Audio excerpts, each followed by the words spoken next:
Well, if you've seen any of my videos, probably in the last month or so, you probably saw that I was in a production of Cinderella.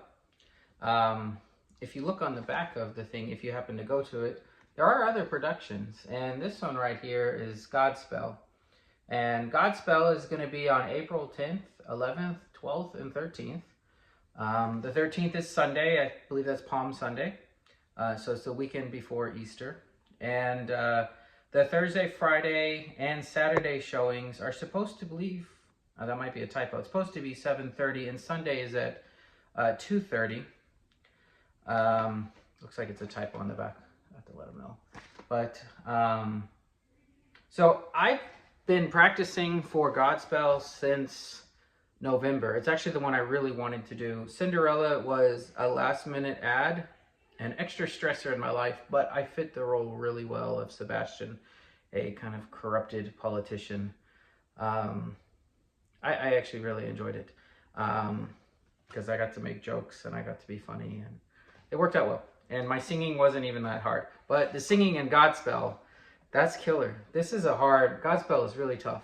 So I'm excited about it. And when I first saw the types of productions the community theater was doing, I saw Godspell, and I was intrigued. I didn't know anything about it.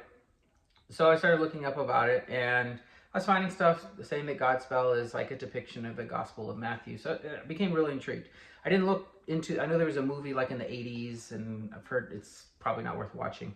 I've seen one or two productions online on YouTube, and I've listened to the songs a whole lot, and I've practiced them a whole lot, and it is the most intense practice of singing I've ever done. I'm being pushed to the limits, and I cannot read music. I mean, I can, but you can't really read music if you have to like slowly count to find each letter. That's not reading music.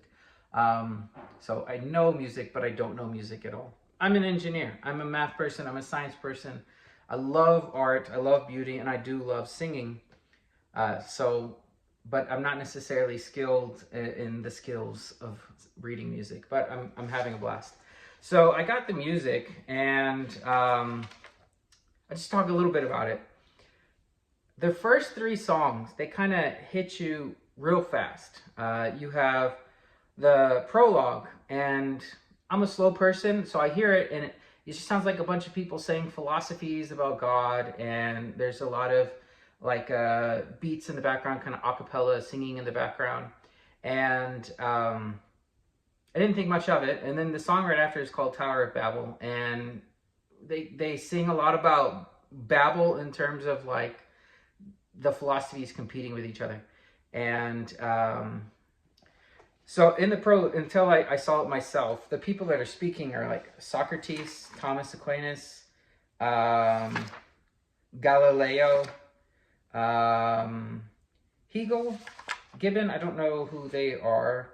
Ron Herbert, which I think probably doesn't really belong in that group, to be honest.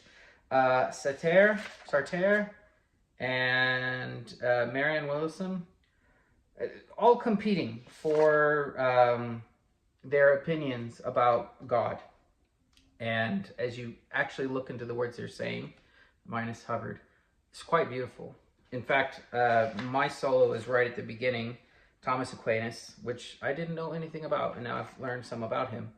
But he has a part that I sing that I really like. I'm a science guy, and I find beauty in the world that God has put so far away that if we look for it, we can find it, or so small into the microscopic, we can see beauty, and anywhere in between. And so he says, but he is in all things, and he is nothing in any. He is often found in one thing small. Conversely, he is often missed in many. And I do feel that very much, that the beauty that God put in our world is often missed. We see it, but we become so accustomed to it. Like a person who's deaf, and then they have an implant and they can suddenly hear, and they're crying because they hear birds. Or a person who's colorblind and they're given those glasses and they finally see the beauty of the color. We're so overburdened with so much beauty we don't even realize it. But anyway, so you have all these competing philosophies in the Tower of Babel that's being sung, and in the prologue, the very beginning song. And Some of this music is even somewhat unsettling because it's babbling and it's at points it's beautiful and at points it's noise. But then you're broken up by this song called "Prepare Ye," and it's John the Baptist saying, "Prepare ye the way for the Lord." You're gonna find that some of these songs in here are just straight out of Scripture. And then a little bit after that, you have a song sung by Jesus called "Save the People." And when will God save the people? Oh God of mercy, when? The people, Lord, the people, not thrones and crowns, but men. Maybe I'll try to sing some of these on here. I don't know how good my camera is at recording sound quality, but we'll see. Well, I wanted to tell you about some of the songs, and I have an entire solo in here that maybe I'll talk about on a later video. But another thing that made me laugh is there's a song here called "Day by Day." And if you grew up in the 90s listening to DC Talk like me, you might recognize some of the words that say, "Oh dear Lord, three things I pray, to see thee more clearly, love thee more dearly, follow thee more nearly, day by day." Sounds familiar? I guess they were quoting Godspell, and I never knew it. I've been singing that song since I was a teenager, or before, from the God Freak album. Anyways, I encourage you, if you live in the Valley, to come see Godspell. It has been a spiritual journey for me. It's like praise and worship music for me. I'll have to go into it more detail. A lot of these songs are kind of fun. The acting is kind of goofy and weird. A lot of parables. But the music, so much of the music is fractions of Scripture embedded into them, singing about God.